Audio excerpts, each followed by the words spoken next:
So I woke up to the news this morning that James Earl Jones had died. Thulsa Doom from the original Conan movie was one of my favorite characters ever. And of course, we all loved him in his bigger roles. He's been an important actor for many decades, and it's a shame to see him go. In other news, apparently, Israel sent a bunch of missiles at a refugee camp. I'm going to be very clear on my position with all of that. I don't think it's our business. I think everything we do makes it worse there, and we'd have a much more healthy relationship with that whole part of the world if we hadn't put so much money into the country of Israel. More importantly, whether you support Israel or don't, I support people. I don't support nations or movements, generally. Israel's not going to exist in a few decades. There's no way around it. We can throw all the money in the world into that or into other people's border disputes around the world, but we're not going to fix anything because the intent is not to fix anything. The people that make the most money off of this system are in charge of this system. There are no anti-war candidates. Trump's not going to stop anything. Ms. Harris is not going to stop anything.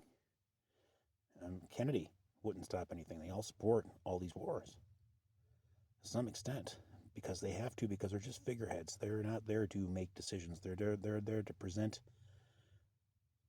their owners' positions.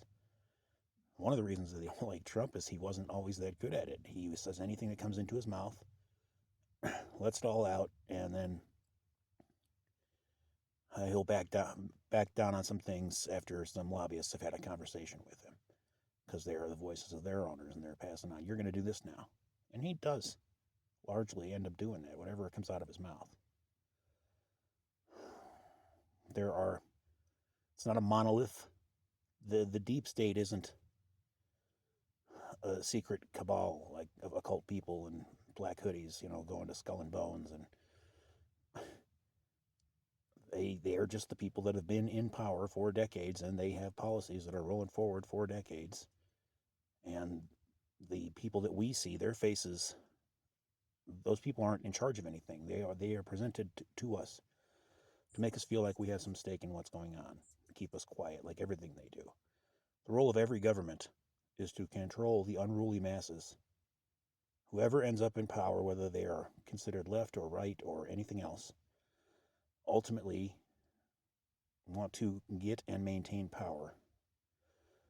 And they will use whatever tools are available to them.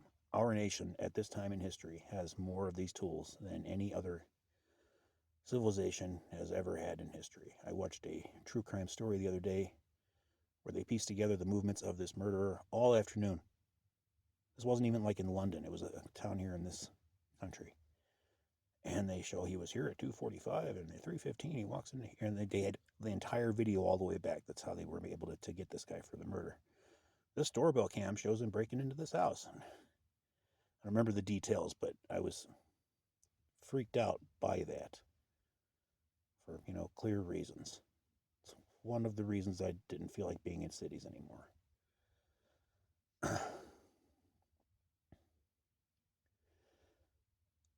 The chaos that's going on right now is not being caused by any particular small group. Like the gender things are not being presented by that tiny number of people. They don't have that power. That power is being granted to them top down. They have tools like ESG and DEI, which don't allow people to make certain movies or media because these companies all generally run on loans. And these scores for diversity and equity and inclusion, such things, are taken into account for what rate they're going to pay for their loans, which are necessary to do business. That's how movie studios work. It's not like they got a big sack of gold they just pull out of when they need to make a movie. To some extent, in my opinion, a lot of it is money laundering too, but we haven't seen evidence of this yet that is too convincing. Because who would look at that? It would require the people to basically put themselves under investigation. Oh, look what we're doing. No outside force that works for the government is going to destroy an important industry. And the propaganda industry is the most important industry in any country. They need to present you with the proper views. You have a range of choices from here to here. You're allowed to fall anywhere in that spectrum. Disregard the rest of this. Because all the rest of that is far right, apparently, like everything else, including me as an anarchist. I was born into this world like any other creature on this earth. I did not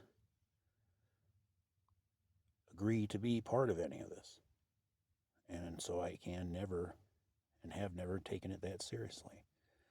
I'm largely law abiding most of the time because it's convenient for me to do those things. And gosh, look at that. It just happens to be in accordance with the law, if I ever think about it at all. Well, that's great. I think most people in their hearts do understand that they are anarchists. And I don't want to use the word sovereign. Unfortunately, that's been a little distorted, but it's still a true description of what we are as human beings.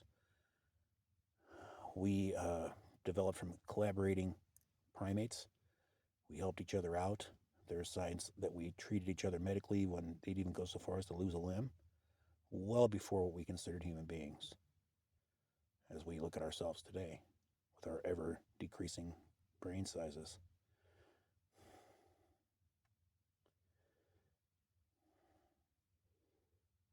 I have a lot to say. I have a lot to say about a lot of things. But, we're here to interview you. So, what do you have to say about it?